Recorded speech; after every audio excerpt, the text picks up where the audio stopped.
गिबियावनो आंनि आंगो नायगिरि नोंथांमोनखौ खुलुमबाय। दिनै जोंनि गासै XNDF-B मोनब्रै हानजानि सावरायमेल आसाफारिजों दिनै गोबां ज' थालायबोनाय ज' थोरसि गंसे ओंखाम जानाय दिनै बिदा फंबाय बायदि जों अनलायना थानाय दिनै लोगोफोरखौ गोबाव समनि उनाव दिनै लोगो मोनगोन। ओइ दौ दौ ओइ मख्रेब दे बन्दु बिथिं एसे खनसे नाय फंनैसो डायलग रायलायो जा नारखाव दाखु नङालाय अबस्था खाराब दिनै बर' फिल्माव बेग जाम बारलाबायग्राया खनसे मोजां नाय गैलालै बोरायबाय दे ओइ बोरायाखै बारला बारलि दाबोहाय बियो नै बाहायनो जोंनि जानाय आदारखौ संगासिनो माखासे रायजो राजाफोरा अनेक खस्थ' खालामगासिनो जोंथ' जाग्राल'सो बिसोरनो मा होलांनो। इनफरमेशन एन्ड पाब्लिसिटि सेक्रेटारि मानगोनां फैलाव सार बिथांखौबो गावनि सिनायथिखौ लानो थाखाय खावलायनाय जाबाय। आरो बेयावनो दंफाबावो जोंजों कोअर्डिनेशन कमिटिनिनो एसिस्टेन्ट फाइनान्स सेक्रेटारि मानगोनां बि जौगा बिथांखौबो गावनि सिनायथिखौ लानो थाखाय खावलायनाय जाबाय। दैदेनगिरिफोर दंफैयो फारिलाइ जा भालुकपुंनि ओइ र' लोगोफोर आं नोंथांमोननो मिटिं जानाय थावनिखौ खोन्थानो बावदों दे सरि। बे हाबाफारिखौ तामुलपुर मथंगाफुरि पार्कआव जों लानाय जादों आरो दिनै दाब जायगानिफ्राय लोगोफोरा सफैनो हादों आरो दुखुनांथाव बाथ्रा बे बिटिआर रेकर्ड साना दिनै जोंनि लागै आरो गासै बर' हारिनि थाखाय गाजा गोमजा सान जागौमोन, नाथाय दुखुनांथाव बाथ्रा जों खौसेयै बे हाबाफारिखौ खुंफुंनो हायाखै। दिनै जोङो तामुलपुर मथंगाफुरि पार्कआव दान्दिसे सम मोनब्रै फेक्सन XNDF-B हिसाबै जोङो बाहाय जिरायलायनानै सावरायलायनाय मेल लादों। दिनै जोंनि XNDF-B बयबो जोहोलावफोरनि दुखु दाहा जोङो जयै खौसेयै सावरायलायनाय बे हाबाफारिखौ जोङो नुगासिनो नोंथांमोनाबो जौस्राङाव माखासे जोंनि दैदेनगिरिफोरा जिरायगासिनो।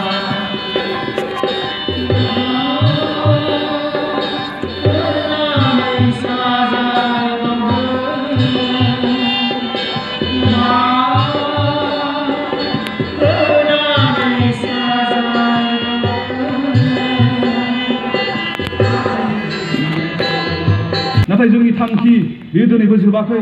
जोंनि जि खुंथाया गुबुननि आखायाव थाङो बेखौ दिनै जोंनि खालामफिननो थाखाय जोङो जेब्लाबो जों नाजालांनांगोन आरो जोंनि जि फिसा बिला समयसाफोर बे समयसाफोरखौ जोङो समाधान खालामनो थाखाय बयबो दिनै जोङो कोअर्डिनेशन कमिटिजों जोङो गोसो होनानै जोंनि मेलेमजों जोंनि गोसोजों जोंनि साननाय हनायजों जों बयबो बाहागो लानांगोन होननानै आं उदालगुरि डिस्ट्रिक्टनि आफादगिरि जानानै आं सानदों आरो बेबायदि आं साफ्रोमखौबो आं खावलायनो लुबैदों।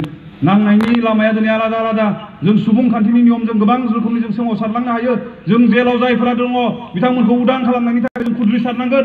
दिनैनि दिनाव जायफोरा दिनै रंजा बाजायै बे एकर्डखौ फालिदों, एकर्ड डे हिसाबै आम्बागामियाव उदालगुरि डिस्ट्रिक्टआव दिनै फालिगासिनो दङ, बिथांमोना बिभिन्न दिनै जोंखौ इनसाल्ट खालामदों।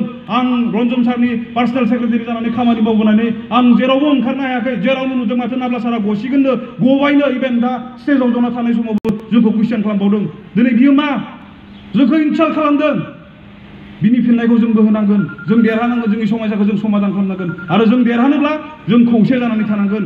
जों गावस्रा गावस्रि जानानै थायोब्ला जोंनि समस्याफोरखौ जों जुदि देरसिन खालामोबा जों मालाबाबो जों देरहासार जानो हानाय नङा। जों समस्याखौ जों देरसिन खालामालाबानो समस्याखौ जों समाधान खालामनो खौसे जानानै जों खामानि मावलांनांगोन। आं बेखौ दिनै सोंथि सोंनायजों लोगोसे साफ्रोम आंनि दावहारु लोगोफोरखौ आं गुरैयै खावलायबाय आरो लोगोसेनो आंनि बे बिबुंथिखौ आं बेखिनियावनो फोजोबबायनानै फोसावबाय। गोजोन्थों। फुंनि बाहागो मिथिङा जोबनायलाय जों नै ओंखाम जानो लाबाय, बयबो जिरायबाय सिरिबाङै।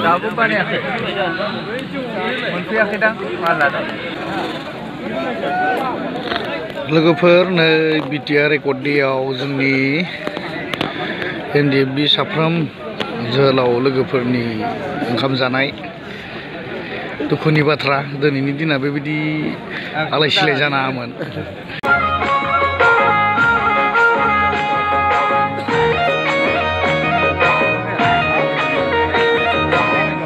जोंनि मुंख्लं बिर जोहोलावफोरनि जिउमानि आलो गोजोननि नैबे मुंख्लं खाम्फायाव जों आर'ज खालामदोंमोन। नोंथांमोननि अबस्था मा जागोन मा डिसिसन लागोन नोंसोर गाबोन दा मा डिसिसन लागोन बेखौसो नांगौ जोंनो ना जों बिसोरजोंनो लान्जाय होनांखागोन ना बिनि हेंथायै जों थागोन बिसोरजों लान्जाय होनांखारफायोब्ला जोंनि जेनोखि सोमावसारनायनि जेनोखि ओंथि बियो जेबो जाफुंगोनखौनो नुहुराखै बेखायनो नोंथांमोनखौ साबधान खालामदों आरो आं बुंदों सासे दैदेनगिरि हिसाबै आंहाबो दुखु दङ नोंथांमोनखौ लानानै जोंहाबो दुखु दङ आरो जोङो खामानिखौबो जोङो मावबाय थादों दा बेनिखायनो जोङो मोनसे खामानिखौ जोङो लानांगोन जोङो अपोजिसन जाब्लाबो जायाब्लाबो जोङो जेनाखि जोंनि गावनि चिफ सारा जेरै 250 क्रर बा 200 क्रर जोंनो होनो नागिरदों बेखौ एसेम्बलि गेजेराव उनावहाय जों अपोजिसन थायोब्ला नोंथांमोना दहाय ख्र ख्र आखाइ खबबाय जों खेबसे खेबबावनि बेखौ जों खेबसे खेबनो लोगोफोर दायो जों थांनो ओंखारबाय मिटिं जोबबाबो नै ओंखाम जानाया जोबाखै नोंथांमोना जानो हागौ सिखिरि जोला होननायखौ नुफेराखै नै जोंना सिखिरि जोलाया जेरावनो बिबार नुयो बेयावनो बिथाङा बायो मा नाममोनलै आदानिया मा नाममोन खिथालाय निदान सिं अरननि निदान ना सिंहसो नोंबो